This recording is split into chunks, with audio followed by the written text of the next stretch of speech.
SPEM merupakan sebuah anomali yang selalu muncul setiap tahun.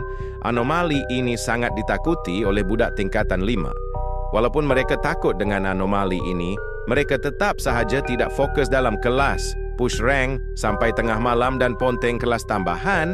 Tapi bila dah nak dekat dengan anomali ini, mereka mula fokus last minute, tapi masa tu dah tak ada guna.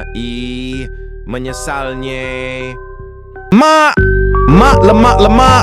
Lemak-lemak mak kau! Anomali satu ni tinggal di Malaysia dan tubuh badan dia banyak telur. Dia ni muncul bulan biasa aja. Dia tak ada bulan puasa. Takutnya dia tidak sengaja dicipta oleh manusia tidak dikenali. Ramai netizen di Malaysia ni takut dengan raksasa nasi lemak ni. Tubuh badan dia ni penuh dengan nasi dan sambal. Milo Assassino. Inilah kawan cappuccino Assassino. Milo Assassino ialah berasal dari Malaysia. Dia menolong warga Malaysia. Takutnya. Bukan. Baiknya, Milo Assassino ini pun berkawan dengan anomali lain di dunia. Weh. Aku nak duit raya lah bodoh. Kalau sikit aku tak nak. Aku nak banyak. Inilah sosok anomali yang bernama Azim. Anomali ini juga sering inginkan duit raya. Dan anomali ini juga tak pernah puasa sekalipun.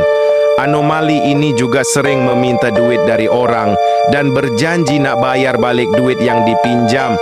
Padahal anomali ini tidak membayar balik duit yang dipinjam oleh orang tersebut. Geramnya. Nak nasi lemak. Anomali yang akan datang waktu kamu kelaparan, yang akan memberi nasi lemak kepada kamu. Seramnya. Ini adalah saudaranya Tung Tung Sahur dari Malaysia. Dia memukul beduk yang selalu digunakan untuk berbuka puasa.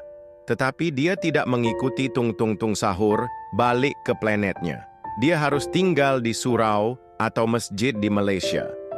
Pada malam raya, dia akan bertakbir bersama-sama orang-orang Melayu.